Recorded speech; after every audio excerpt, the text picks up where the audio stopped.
calling all true crime fans because Murder in the Rain is doing it live at Portland's beautiful Revolution Hall on June 24th. Tickets are on sale now at revolutionhall.com or at murderintherain.com. We hope to see you there!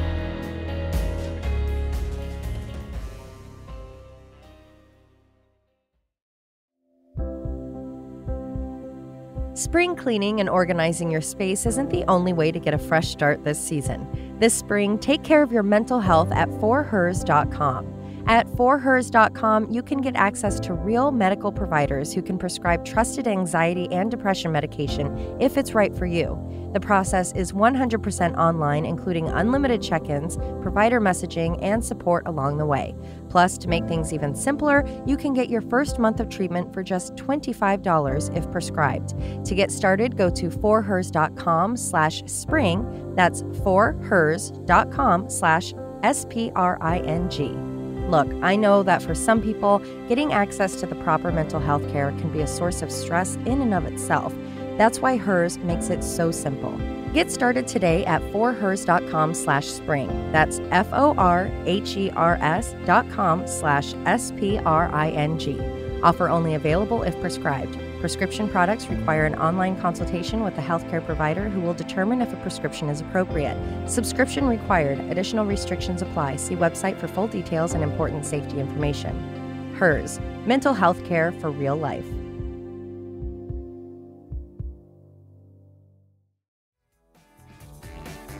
If you look for it, every day has a cause for celebration. Celebrate a friend for their promotion, baby, wedding, life thing. Celebrate yourself for keeping the couch warm. It's not easy. Have you seen the size of this couch? I want to celebrate making it through a long work week, which means I'm streaming a brand new season of my favorite show without stopping. Whatever you're celebrating, you can do it with beer, wine, and spirits delivered from Drizzly in under 60 minutes without having to venture outside or put your show on pause. So download the Drizzly app or go to drizzly.com. That's DRIZLY.com and get your favorite drinks delivered today.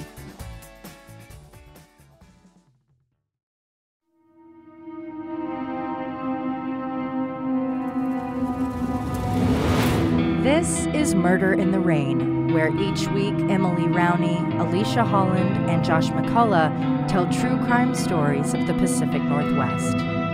Murder in the Rain contains graphic content. Listener discretion is advised.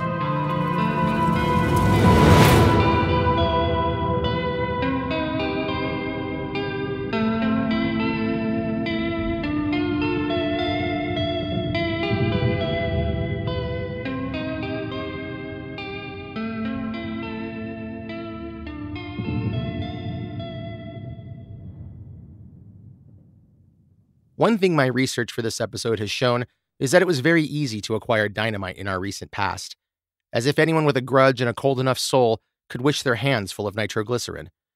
And I didn't look into this at all, but where does dynamite even come from? A tree? No one knows. My great-grandpa used to grow it. The word important, followed by an exclamation point, was written in scrawl 3 times across the envelope, and within there was a letter, which in part read, quote, "By the time you receive this message, or very shortly thereafter, there will be an explosion take place in your store. This explosion has been brought about to convince you that the writers of this message are dead serious about the demands and instructions contained therein. This first explosion has been designed to do a minimum amount of damage, whereas the second explosion, if you permit it to happen, is designed to do the maximum amount of damage. We have concealed in your store charges of explosives that are, outside of a nuclear weapon, composed of the most powerful explosive material that can be obtained." This letter was received by the addressee, Aaron M. Frank, 64, president and general manager of Portland, Oregon's Meyer & Frank department store. It had been left on a display counter by an unknown young woman earlier in the day and was handed off by 6 saleswomen and secretaries on its journey to the top floor. It had finally been delivered to Frank by a credit department window cashier around 2:30 p.m. on April 15th, 1955. Wait, was he Frank of Meyer and Frank? Yeah, he's the man. Yeah, Aaron Frank. Holy shit. Yeah, he's the guy. I didn't realize. It was Friday's surprise sale day, and as Mr. Frank continued reading the letter in his 12th floor office, 4 sticks of dynamite planted in a 3rd floor restroom exploded. How scary. I know. The 63-year-old building quaked, and many floors of windows on the Morrison Street main entrance facade blew out, sending glass flying for hundreds of feet. A throng of customers, salespeople, and other employees flooded out of the store as smoke poured from third-floor windows, lapping the exterior black with soot. Police quickly cordoned off the area surrounding the megastore, and despite the large number inside when the dynamite went, only 2 people were injured, and slightly so, struck by flying debris. I bet they got their free coupon surprise. Mm-hmm. The letter threatened a second bomb, which would be allowed to detonate if a $50,000 ransom were not delivered. The money, half of which was to be divided into small bills, was loaded in a suitcase and given to a messenger who was instructed to wait for a call in a phone booth 3 blocks away at the Imperial Hotel, which is now Hotel Lucia. A police patrolman named Per A.J. Leans was sent into the danger zone as the courier, wearing a white carnation in his lapel as instructed. The undercover officer found a note in the designated phone booth, which directed him around the corner to the Bell Telephone Exchange building and to booth 15 in a bank of many. Hello, young people. A telephone exchange is where one would pick up the phone's handset and speak to a human operator who had to physically patch your line to the line you were calling with their hands to connect the call. Wow. But how? What a time. Operator. Anyway, the cop waited in the designated booth, and when the phone rang, the soft voice on the other end of the line directed the officer to a key and another note in an adjacent phone booth. That note sent him about a mile north to Union Station, Portland's train and bus depot extraordinaire, where another note told the man to take a taxi south toward Eugene at no faster than 25 miles an hour, which would have taken forever on the roads back then. That's so specific. I wonder if they had calculated how long it would take, and that's why they were saying.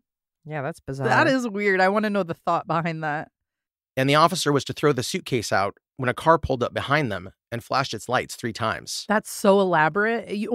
I'm kind of like rooting for them in a sense. I'm like, wow. I do love a plot like that where people have to keep following little instructions. It's very like Pretty Ransom. Little Liars. The taxi-driven police officer saw no cars approach flashing their lights during his slow mosey south. So the taxi U-turned 15 miles from Eugene in Junction City and returned to Portland with the money and probably bored as hell. That drive is so dull. The Meyer and Frank store was closed for 2 days following the bombing, so investigators could scour every crack and shadowed corner of the store for other explosives the bomber may have laid. But luckily, no others were found. And 1 week after the bombing, quote, business was back to normal with shoppers seemingly undismayed by the whole thing, which is a sentiment often displayed after a public tragedy. If we pretend it didn't happen, then it won't happen again. After this bombing, quote, the city had a plague of telephone bombing threats.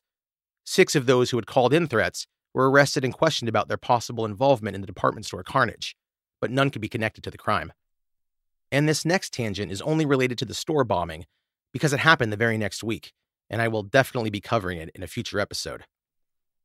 It was a few days after the downtown explosion, and just before midnight on April 21st, when a car bomb destroyed a vehicle in northeast Portland's Columbia Edgewater Country Club parking lot. Owner of the car, attorney Oliver Kermit Smith, 35, was killed in the blast, his body thrown 20 feet into another car.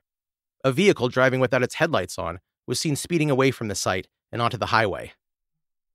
Smith had been attending a stag party at the club, which is an event where men would gather to watch pornography reels on a little film projector, usually to celebrate one of the group's pending nuptials, and probably while guzzling bourbon and sucking down not-at-all penis-shaped cigars. Is that how it originated? That's what a stag party Because I is? knew a stag party in like the UK is like a bachelor party. Yeah. That's what it originated Yeah, from. it started, I was looking, and it started way, 1,000 years ago in Rome or wherever. And where they caught a stag. They would do, they would have like a, what do they call that? Like a, a hedonistic party where they're just like Doing it. slapping it and rubbing it down. My kind of party. Hey. Wow. Anyway, it was a circus.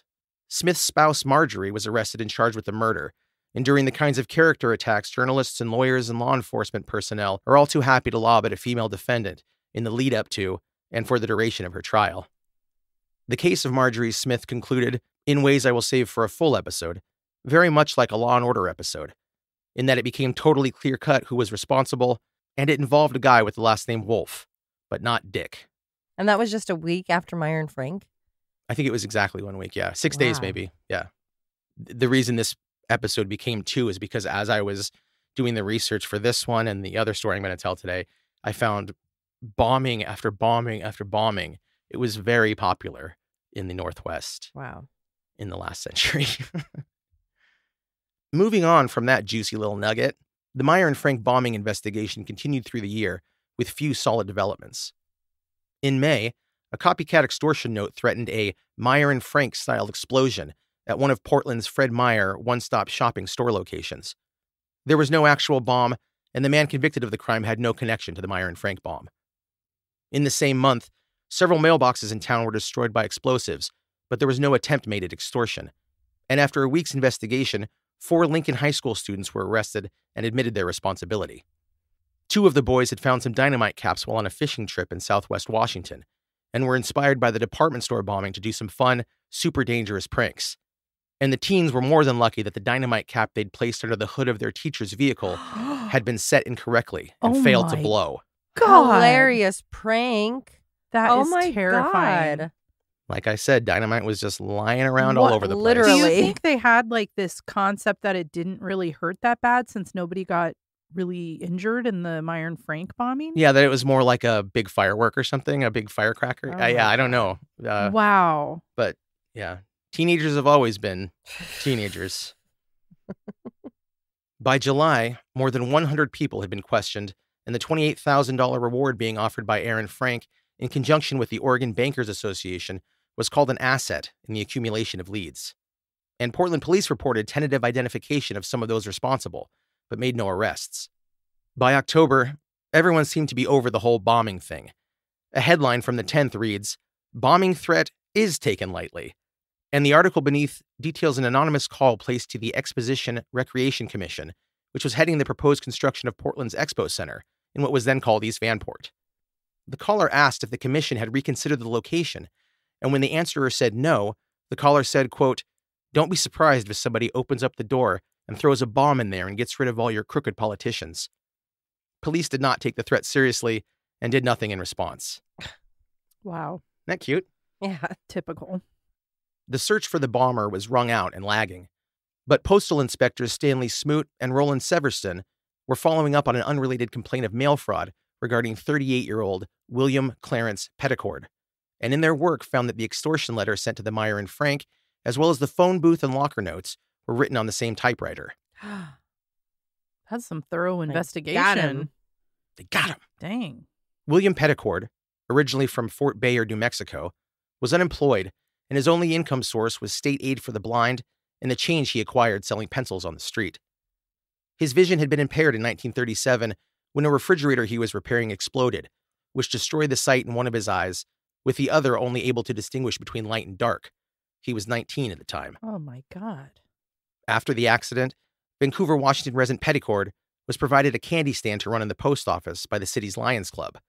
It was robbed twice almost the moment it opened, and didn't last long after. Petticord and his guide dog Duke had once made headlines in 1938 when the very good boy led William with ease up Beacon Rock, an 800-foot monolith, the core of an ancient volcano, in the Columbia River Gorge, which was captured on newsreel cameras. That is impressive. That's a very hard hike. Yeah, and the quote, he said that he didn't even have to grab the guiding handhold wire thing on the way up. The dog was so good. And Duke was one of the first seeing eye dogs in this area. Yay! Yeah. Let's hear it for Duke. Sadly, Duke was poisoned sometime after their impressive climb. I know. What? And the loss planted a seed of bitterness in William's heart, which would come to full bloom years later in a department store restroom. I am so sad. I for was very Duke. sad to hear about I Duke. could understand why that would turn you. We've all seen John Wick. We haven't. Sorry. Oh. Not a Fianu? I am. I'm just not into those types of movies, really. I mean, if you vouch for it, maybe I'd give it a whirl. I vouch vouch for for it. all three. Really? Oh, I'm they're not like so super fun. into action movies. Very I'm sorry unpopular. to bring this Very down. unpopular, and people are going to be furious. You know at what? Fine, I'll watch it. Gosh. We'll do it. It's on Peacock, all three of them, and they're great. William worked for a while as a door-to-door broom salesman and once hitchhiked to New York, where in 1948 he was on the radio program We the People, which began broadcasting in 1936 and featured human interest stories featuring politicians, celebrities, and everyday people like you and me. He'd traveled there after an unnamed wealthy businessman offered to pay for a corneal transplant, which was unsuccessful. Quote, "The miracle I had spent 12 long years waiting for had happened. I could see. Sunlight was streaming across the ceiling. The doctor was only going to cut away the stitches, but I didn't know that." Startled, Petticord jerked his head away, No. and the scissors caught a stitch, making his eye bleed and his vision, only moments old, return to blackness. That is horrifying That and sad. is sickening on so many levels. worked. Oh my God. It worked, and they didn't warn him, like, coming at you with some scissors, sir. Don't move. It's very important. Oh my. That's horrible. How did that not make an episode of Grey's Anatomy? Truly. Meredith! When you were saying that, I assumed like the procedure was Didn't so work. new that it just like I think Yeah. he didn't wrote it have a like good that on success rate. purpose. Ugh. Golly. This Really poor toying guy. with our Yeah, emotions he's really here. been through a lot. He was later invited to try the surgery again, but turned down the offer. The Petticords, William and his wife Dorothy, had moved from Oakland to Portland in 1946 after they were caught selling houses they didn't own. Okay, so lifelong criminal then. They pleaded guilty and were each sentenced to 6 years in prison, but the judge felt sympathy for the couple, so he suspended their sentences and gave them 30 days to leave California. That's nice. Like, get rid of the problem. Yeah. Send him to another state. Like, we don't want to bother with you, please. God. And that was not the only time law enforcement had encountered the man. Petticord had once conned 6 physically disabled people into hand-painting neckties for him, which he then sent unsolicited to potential buyers. Those who received the ties were in no way obligated to return them, and I don't know if William was ever charged in any way for that nasty bit of trickery, but it seems like a really amateurish plot. I don't really see what the win with is the on that. payoff. Yeah. That's weird. Yeah, give it a whirl. You never know until you try, right? That's true. And if you have a bunch of people you can manipulate. Yeah, that's great. Hell yeah. Maybe that was the goal. He didn't really care about the outcome. That's to see if he could Yeah. influence people. That's an astute observation, Emily. Seems like something I would try to do, like on Big Brother. Yeah. Petticord operated a private chemical laboratory in the 2 years leading up to the bombing, but it went bankrupt and had to close permanently, which happened 10 days before the Meyer and Frank restroom was killed and went to the big department store in the sky. Good God. The present fraud allegation against Petticord was a little bit less despicable than the deal with the neckties. Postal investigators Smoot and Severston were assessing claims that during the summer of 1954, Petticord had sold, quote, statewide territorial rights to a dozen men he suckered into selling his restorative chemical products, miracle liquids that claimed to repair items like nylon stockings, aging home phone wiring, and anything else that might need fixing. Wow. I mean, now that's a tale as old as time. Yeah, Yeah, no sounds kidding. like eugenics. She'll like it too. Petticord would change the name of the company, initially called Metro Chemical Laboratories, and then sell the rights over and over and over again. These products were found to be stocked in many iterations, often within the same stores, and simply relabeled. The letters he sent to enact this grift were matched to the same typewriter used in the Meyer and Frank extortion letter, as were the instruction notes left for the ransom courier. 8 months after the bombing, on the night of December 15th, 1955, Chief of Detectives William Brown followed a couple of leads to Hudson Street Homes, one of Portland's temporary housing projects built during World War II, and mostly located in North and Northeast Portland, sandwiched between the Columbia and Willamette rivers, and also along the periphery of the city. This is where shipyard workers and most of the poorest and non-whitest of Portlanders were cordoned off to live away from the city's moneyed residents. Chief Brown said the typewriter connection and a witness report from a store employee who saw a woman and a blind man near their restroom just before the Meyer and Frank explosion had sent him to the area and the front door, to which he definitely gave a scary police knock. The door cracked, and Dorothy McCourtney Petticord answered warily. She was married to William and mother to their 5 children, Janet Jean, Yvonne, Larry, Marlene, and Donna, who ranged from 3 to 12 years old. William was home as well, and he almost immediately admitted to Chief Brown that he was responsible for the bombing. William said, quote, "I was just trying to get some extra money with which to support my family." Desperate for funds after his sales territory grift had fallen apart and his business closed, he figured the president of Meyer and Frank was the richest man in town, and so became his target. While her husband confessed, Dorothy sobbed and shouted over and over again that she couldn't believe what was happening. She, quote, went to pieces, and because it was the 50s, she was sent for a time to a hospital for the insane. Where they used a vibrator. Definitely. This was after she wore out investigators' patience by repeatedly confessing to involvement in the crime and then retracting those confessions. Charges against her were eventually dropped, and I do not believe William was ever charged or sentenced for the sales rights fraud. At the police station after his arrest, William said, quote, I'd have collected the $50,000 too, only my eyes gave out. Detective Chief Brown asked for clarification, knowing Petticord's sight had been taken almost 20 years before, and William answered, quote, yeah, that's what I call my sister-in-law, Joyce Keller. She led me into the washroom where I put the dynamite.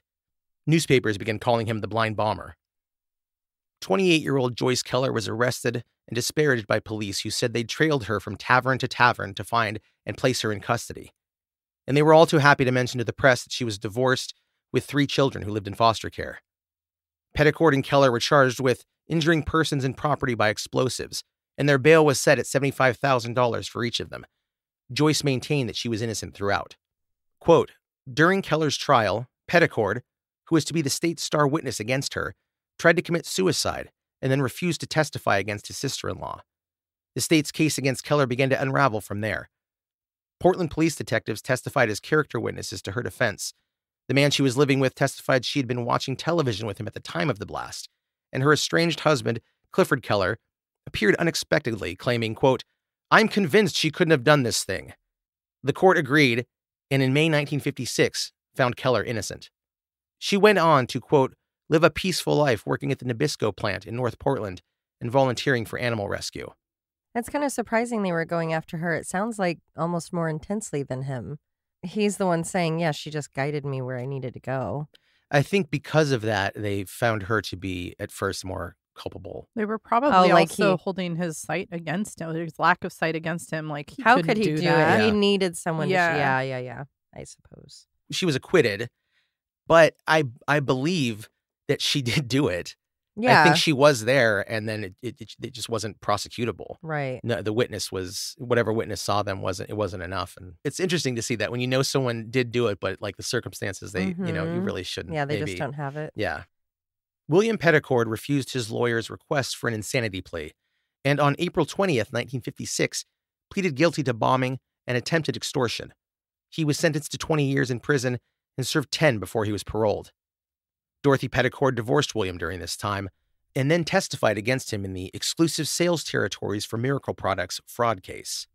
William appealed for a post-conviction hearing in April of 1963. He claimed innocence and said the confession he gave after his arrest was coerced out of him by the police. His appeal was denied. In January 1972, William, back among the public, was arrested in New York City for practicing psychology without a license, after which he posted bail and then could not be located. Again, the manipulation. I think he was into that. Yeah. Yeah, I think he really developed an antisocial disorder or whatever, where he hated other people. He Well, hated kind of not mankind. surprising. Yeah. Your dog gets killed. It's like a country song. In 1978, William Petticord died of a heart attack in Whittier, California, and his body was cremated. He was 59. Meyer and Frank was bought out by Macy's, which turned it into one of its stores. Its final day under the original name was September 8th, 2006.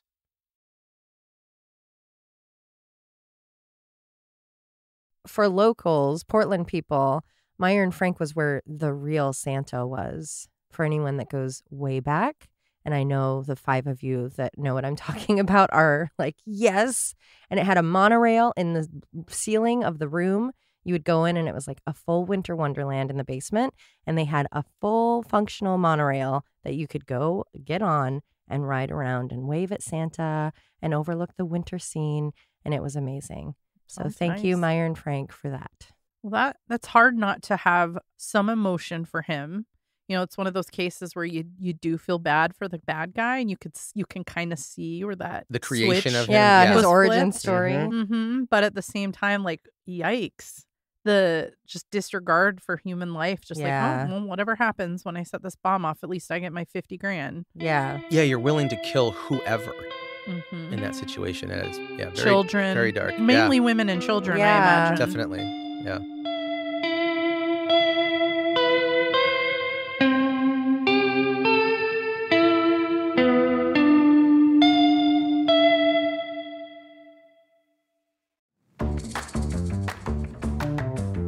it comes to personal hygiene, who has the time to read that long, complicated, and sometimes scary list of ingredients on your deodorant? If you're like me and care about what goes on your body, then it's time to try Native personal care products. Every Native product is thoughtfully formulated to keep you feeling and smelling fresh all day long. You know Native for their aluminum-free deodorant. Native keeps their ingredients list bare naked.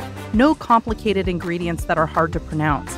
Native deodorant checks a lot of boxes. 72-hour odor protection? Check. Naturally derived ingredients? Check.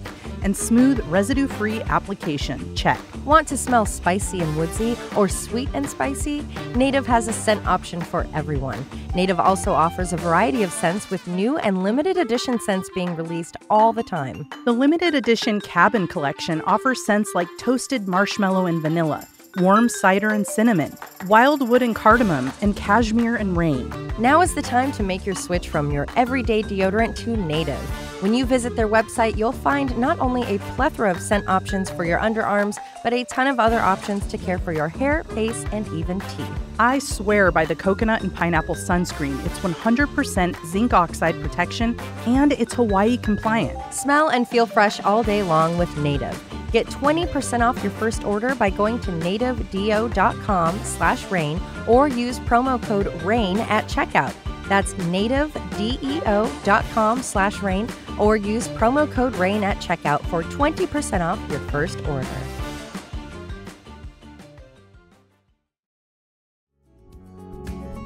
If you have an upcoming summer trip abroad, my go-to travel hack is Babbel. Whether you're a seasoned traveler or embarking on your first adventure, communication is key to fully experiencing a new culture.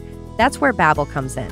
Babbel is the language learning app that has sold more than 10 million subscriptions. Thanks to Babbel's addictively fun and easy bite-sized language lessons, there's still time to learn a new language before you reach your destination. Babbel is perfect for people like me who may struggle with a short attention span with lessons that only take 10 minutes to complete, so you can start having real-life conversations in a new language in as little as 3 weeks. There are so many ways to learn with Babbel. In addition to lessons, you can access podcasts, games, videos, stories, and even live classes. Plus, it comes with a 20-day money-back guarantee. Right now, get up to 55% off of your subscription when you go to babbel.com/rain. That's BABBEL.com/RAIN for up to 55% off of your subscription. Babbel, language for life. Beginning in 1885, the Liberty Bell in Philadelphia, one of the symbols of American independence, began touring the country, making appearances at various expositions and patriotic gatherings, which always saw a massive turnout whenever the bell was around. During the summer of 1915, the bell was sent on tour by President Woodrow Wilson to gain support for the United States to enter World War I and to stem, quote, public sentiment turning against immigration. The backlash involved homes and businesses belonging to German Americans being vandalized, music written by German composers not being played in concert, some pro-German people were tarred and feathered, and one was reportedly lynched. Towns, streets, and schools were renamed if they even hinted at Deutsch. Germantown, Nebraska was renamed Garland, and East Germantown, Indiana became Pershing. And the same was true for food. Pretzels were no longer served at saloons. Hamburgers and hot dogs, called Frankfurters at the time, were renamed Liberty steaks and sausages, respectively. And sauerkraut, beloved national dish of the Germans, had been rechristened Liberty cabbage. Freedom fries! Good to know we've always been stupid. Do you guys remember what Freedom Fries was about back then? I think it was post 9/11, and we were going to our little fake war, and I believe France was like, yeah, we're not doing that. And everyone was like, we hate France. They're so weak. That's right. So we're not calling them French fries. Yeah. Freedom fries. Because they don't want to join the That war. makes me nauseous. Yeah. I also like the idea of like, we got to get the people inspired to go to war where a bunch of people are going to die. Let's show them a bell. Then they will be totally on board. It's a symbol of American freedom. And it probably worked on a large percent of people. Well, yeah, it sure did. You're going to see that in a second. Oh, boy. People were happy about the bell. Let freedom ring. The train that carried the bell was custom designed and consisted of 7 cars.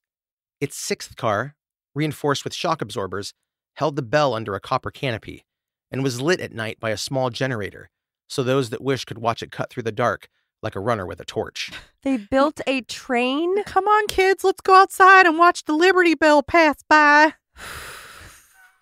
It's the highlight of my summer. My God. They built a train for a bell?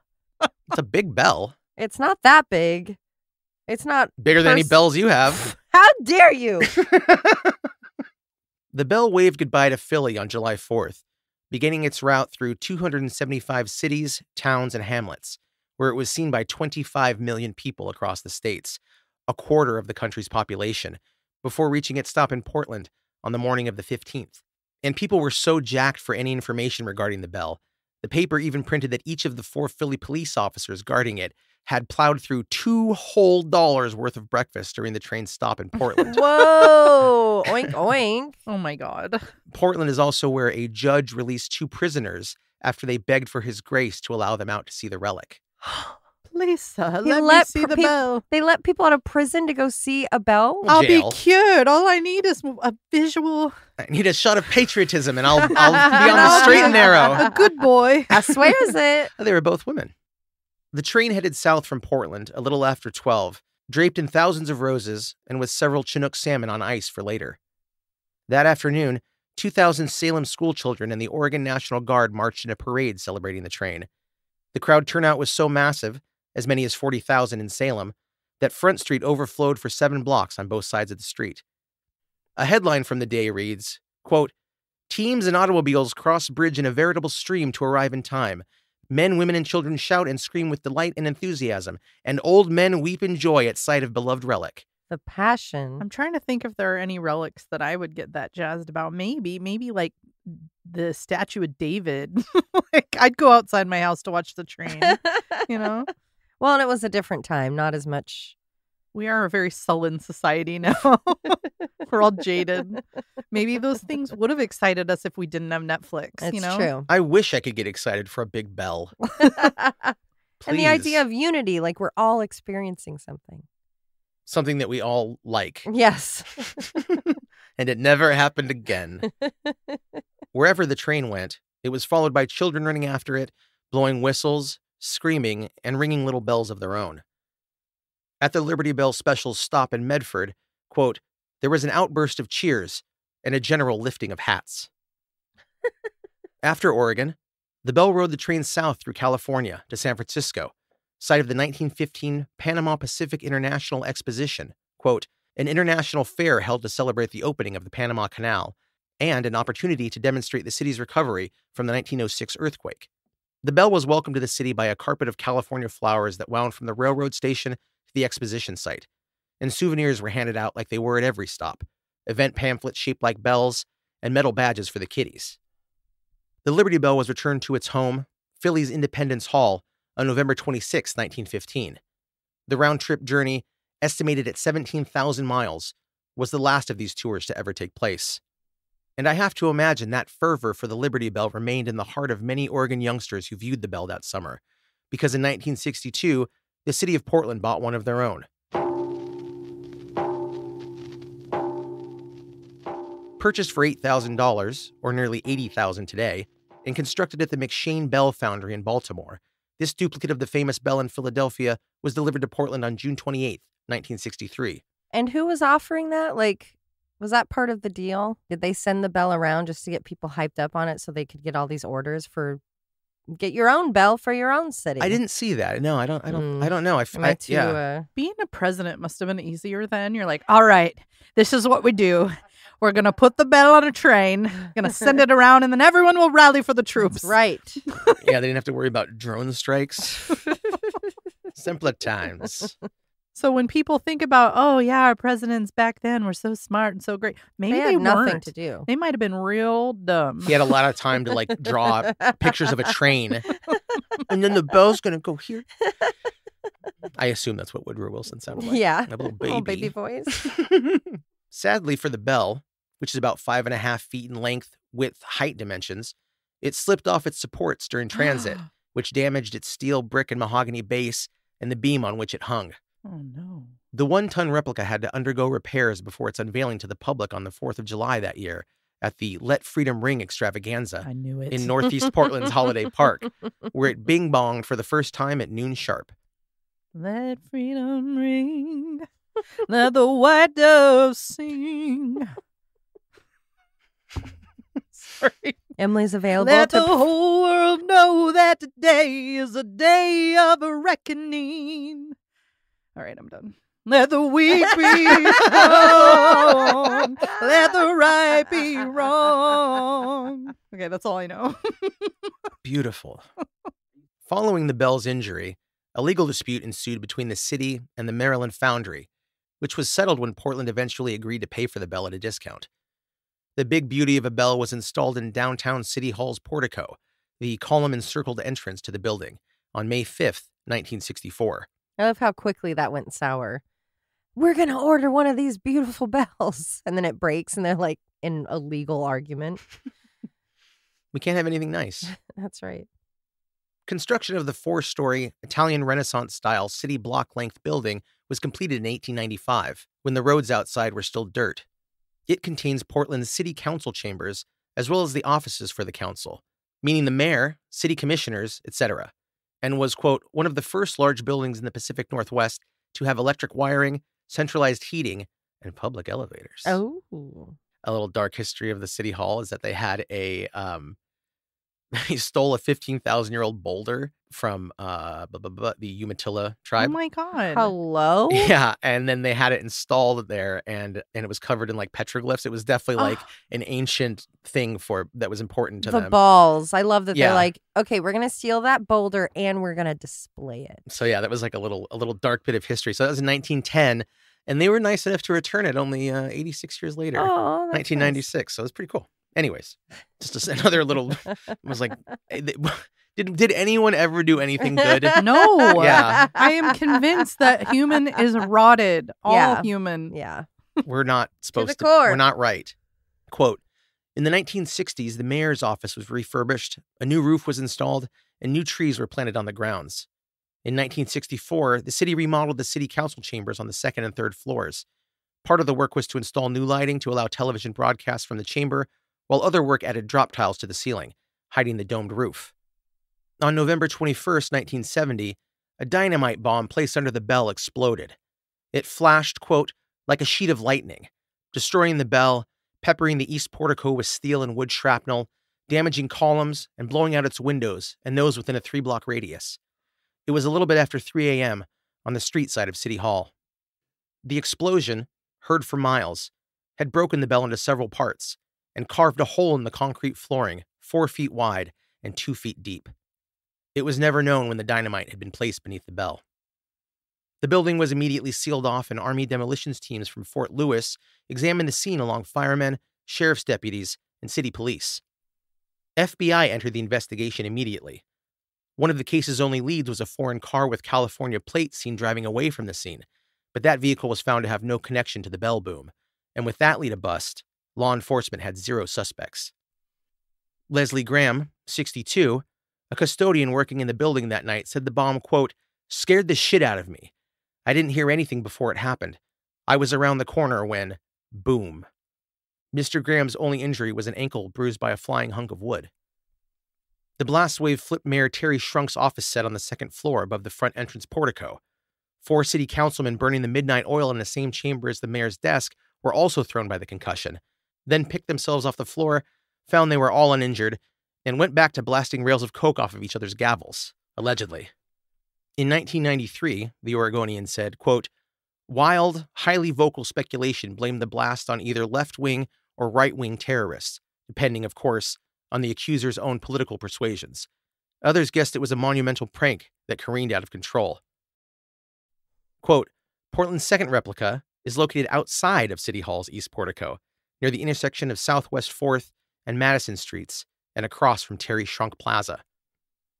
The bomb did $170,000 in damage.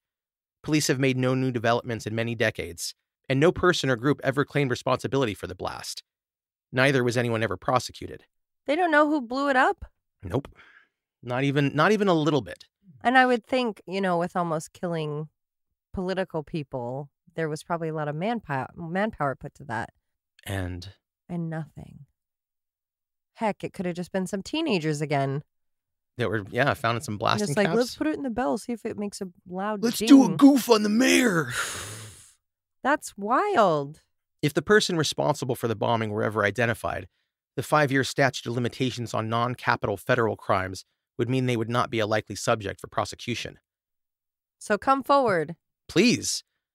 The murder of Portland's Liberty Bell was not the only dynamite crime in the state that fall, because I found in my research on the Bell bombing that weeks earlier at the University of Oregon campus in Eugene, a dynamite bomb had been set off, and it wasn't the first such incident, but the latest in a series that stretched back to 1963. Next week, in part 2 of Explosive, I'll tell you all about these bombings, as well as the occurrence at Odie's Steakhouse and Bronco Room in 1986, which killed one person and sent another on a fugitive run for more than a decade. Wow. Wasn't that interesting? Bombing, so prevalent. Who knew? You know, I realized that I think the reason I focus so much on the 50s is in reaction to my dad has always said the 50s were the best time and I had so much fun and it was like fucking Stand By Me without the dead bodies. And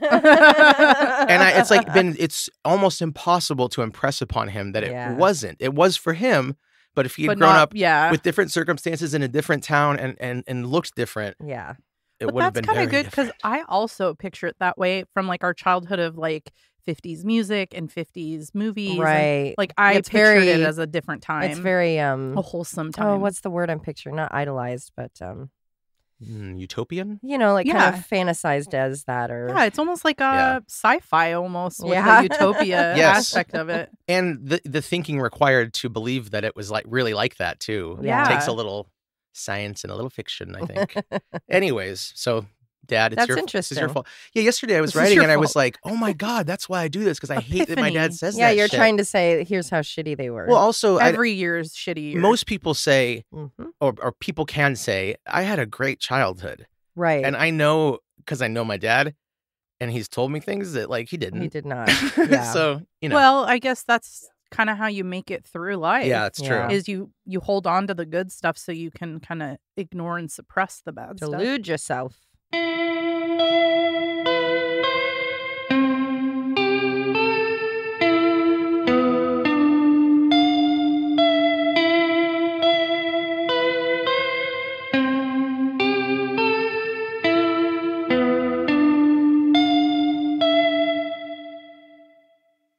I want to go to that day. Surprise sales day. They didn't define that, but I think it was just like something's on sale. Or you didn't know what would be on sale. Yeah, you get there and then it's a mystery item, I bet. Because JCPenney had something like that in recent years. You're talking my language now. Hello. Where you would go and like it was on Black Friday, you'd get these coupons and you'd like scratch it off and you'd get like a mystery surprise. Either money off, free money, or like a free item. There you go. It was amazing. A Levi's belt. I mean, hell yeah. If you're up early anyway at the mall for that shopping, may as well. I love JCPenney. JCPenney was, for a time, the only store I could find clothes that fit my body. Aww. And thank you for JCPenney's. Thank you. Though I would say if I could go back in time and tell them to do something different, I'd say, less plaid. Solids, baby. You know, Emily loves her literature erotica. Yes, I do. Yes, I do. Am I too loud? Nah. Well, just don't don't that, yell. but you don't as talk long like as you that. don't yell in the mic. Because sometimes you do have a little yell written into your script. So. I do. I write yell now. Something happened on the way to heaven. I didn't do anything. I'm literally sitting completely still. Well, isn't that interesting? I think he's telling a lie. Haunted headphones. Cha-cha. Hi. You just got me so horny that you said part 1. I know. Surprise. You fucking little angel. Also, can you do that one more time? Because I think you said downtown. Oh, shit. I didn't want to interrupt you, though, because you were on a roll. It's a hard D kind of a day. We all like that D. Yeah, we like it hard. I'm a little stupid. Well, that's what I thought. Hello? What's happening over there? I'm just getting comfortable, I think. Pants are off. Wiener's out. Oh my gosh, he pantsed me the other day and it was really funny. And then I think I was leaving or doing something, and then I was like, ha ha ha, and I pantsed him, but I'm not a good pantser. I think I've done it twice in my life. Pantser. And I looked up and just had a butt in my face because I pulled everything down. I was wearing 2 pairs of pants and underwear. Full moon. I mean, the full. And he turned and just was cupping himself, and I'm like, oh my God. I'm very sorry. Wow, I didn't know my 13-year-old friends were. And I was meeting his friends for the first time, and he pantsed me in front of them. I was wearing tearaway Adidas pants, and he tore them away. Not the tearaway. And I'm like, are you fucking kidding me in front of your friends? Oh my! How old was he? We're juniors. Oh my God. He does have the sense of humor of a 13-year-old. I mean, I was lucky. I was wearing cute underwear, but I'm like, wow, good thing I don't get embarrassed because I still made out with him that night. That's how you do it. You got to neg them. You got to rip their tearaway pants off, and then they'll make out with you. Composed of the most powerful explosive material that can be obtained. Or grown. Or harvested from a tree or vine. Like a potato. Like cinnamon. Full of things. That was funny. You just peel, you carve them off the tree. Yeah. And it curls up like a little cinnamon stick. That's right. Aaron M. Frank, 60. Whose was that? Who was that? Was that Josh? It was I. That was amazing. Wow. That was like fresh. Violent. Were you using a milk frother in your throat? No, but I do. It's the coffee I'm drinking. It's got some milk in it. Putting that frother in your throat. I'm sick of it. I got lactate in my throat. Freeze-dried coffee. I love, too, that the headphones provide for such mystery when that happens. Oh, my God. Was it me, myself? It was a weird one, too. It was like a tiny stream of bubbles that went directly up the center front of my throat. I could feel like them. Like a vag bubble. They were marching like ants. I thought it might have been ants. me. And now I got the coughs from not laughing for 500 years. My daddy needs therapy. You hear that, Dad? Daddy. My grandma could leave any store with like $600 of merch for the cost of $23. Yeah. Like, it was impressive. You gotta go poop? I gotta go make a Friday surprise. Oh, don't call it that. Makes you sound like you Turds only Day. poop on Friday. The Turds Day. Turds Day. That is me. I'm so constipated lately. Oh, no. We drank our goofy juice. I did have a lot of coffee. The cop waited I have here. That's fun. Wait, I didn't do the weighty. Drink a mug of milk a day. What is that? What is that dairy? Nobody knows. Drink what is that dairy? There's like a dairy, and there's trucks that go around and deliver them. I sound crazy. A milkman? Cartoon cow head, and it's saying that. Ordered it Thong last warning, night. thong warning, thong warning. You like it up your butt, then you like one of these. Because right now it is so far up my butt, it's like I'm wearing a, I don't know what I'm wearing, but Your butthole starts throbbing. No time. out of control. We can't. Yeah, we are. Okay, We stop. don't know how. Chief Brown. Territories for miracle products. Judge, our boobies are so cold. The bell will warm them. Murder in the Rain is a Cascade Media production, written and hosted by Emily Rowney, Alicia Holland, and Josh McCullough, edited by Josh McCullough. You can always contact us at murderintherain@gmail.com or through our website, murderintherain.com. If you just can't get enough of Murder in the Rain, for as little as $5 a month, you'll have exclusive access to bonus episodes at patreon.com. You can find us on all of the socials, and for more true crime, follow @M_Murder in the Rain on TikTok, and you can also listen to Alicia and Josh on their other show, Always Be My Sisters. And suck my balls.